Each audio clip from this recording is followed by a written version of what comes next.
This video is brought to you by Squarespace. If you need a website or domain, go to squarespace.com. Hey everybody, and welcome to a new video. Have you either wondered how spot metering works in your camera or tried it and gotten inconsistent results, like blown out highlights or darks crushed to black? In this video, I'll show you why spot metering is both very powerful, but also a double-edged sword, sometimes creating a problem rather than solving one. I'll show you how spot metering works in a camera to help teach you when to use it, and maybe more importantly, when not to. If you stay till my bonus tip, I'll show you how understanding spot metering is actually the key to learning to shoot in full manual. My name is Simon D'Entremont and I'm a professional nature and wildlife photographer living in Eastern Canada. I make weekly videos giving you photo tips or taking you behind the scenes for nature photography. Subscribe if you want to see more.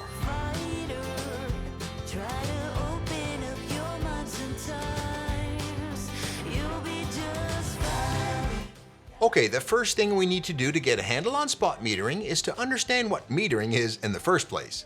Your camera has a light meter and its role is to tell the camera how much reflected light there is in a scene. This information is needed by the camera every time you use an automatic or semi-automatic mode like automatic, program, aperture priority, shutter priority, or manual with auto ISO.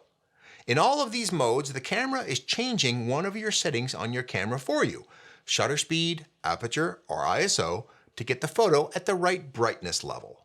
This isn't the case in full manual, as in that mode the camera doesn't change any settings for you. Now what your camera thinks is the right brightness level is usually medium or 18% gray, a gray that reflects 18% of light.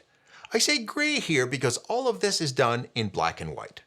So the camera will try to get the brightness of this overly bright photo to the medium gray level, or overly dark photo to again medium gray. So I set my camera to aperture priority here, which allows the camera to change the shutter speed to balance the exposure, and I go into my kitchen and look over here.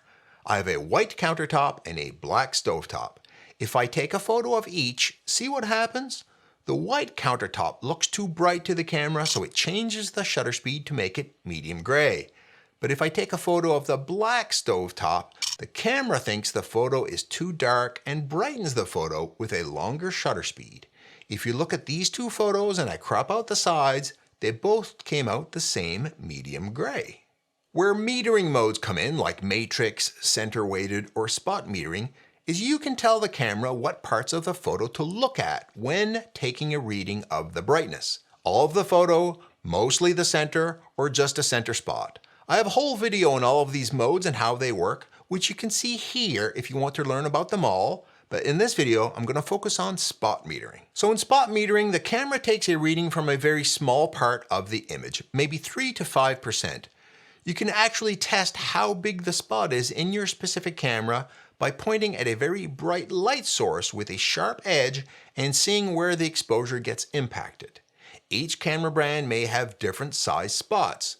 Note that the spot is usually bigger than a single focus point, which is usually much smaller. The camera's reading is displayed on the light meter scale that you should be able to find on your back LCD or in your viewfinder at the bottom or on the side of the display. When the reading is at 0, that's medium gray to the camera. Also, different cameras may use different locations of the spot. Some higher-end cameras may use a spot around the focus point rather than the center. Some higher-end Canon and some Nikon models do this, for example, but most cameras use the center. So where you point the spot will determine what brightness level the camera is thinking the scene has, and the camera will adjust the exposure accordingly to try to get this spot to around medium gray. Okay, so how does this work in real life? First, the good news. This is that in many scenarios, getting the subject well exposed and in the right brightness is indeed a goal in getting the shot right. The subject is often in the center of the photo where the reading is taken from, and if the subject's tones are similar to the whole scene, you're good. Like this photo of a lion pride I took in Kenya. If I take this photo and in Photoshop I select a small section in the center, the size of a spot in my spot metering, turn it into black and white, and average the pixels in the center. Voila, that looks about medium gray. And in this scenario, the camera would say, this photo is the right brightness when the light meter is dead center in the middle, so I don't need to change it. So in this scenario, I'm all good. I'd like to thank the sponsor of this video, Squarespace. I built my own website using Squarespace, and it was really easy. A website is just a great way to have a professional place online where you can show off your work, your service, or your personal brand. Social media are often showing you or your work in short clips or photos and thumbnails, and sometimes makes it difficult to monetize, as they may not want links to external sites. A website is a permanent home for you and your work and your brand, presented in galleries or on pages designed by you that show them off at their best. Squarespace has lots of useful templates, including ones for specific genres, like photography, which is my genre. Or if you're more daring and artistic, you can go outside the templates using the new AI feature called Squarespace Blueprint to help you personally curate your own build. It's also a great way to monetize your work by setting up an online store so you can take payments by credit card or PayPal from all over the world. And now with a new added feature of buy now and pay later with ClearPay and Afterpay. Go to squarespace.com to sign up for a free trial, and when you're ready to launch, go to squarespace.com/Simon for 10% off your first purchase of a website or domain. But now let's talk about the situations where spot metering has issues.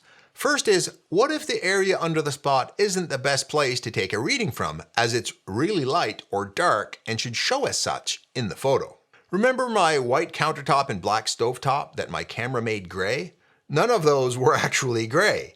Do you want the bride's white wedding dress to be gray or the groom's black tuxedo? So here's a polar bear photo, unprocessed, in the white snow from my recent trip to Svalbard. Let's turn this into black and white and average out the pixels.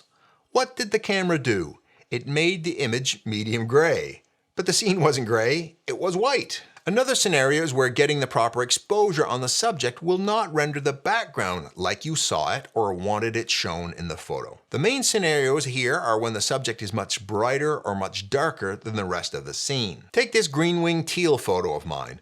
Note how the subject is much darker than the background in the snow. To have shot it with spot metering and to get the center spot to be medium gray would entail raising the exposure a lot, totally blowing out the background.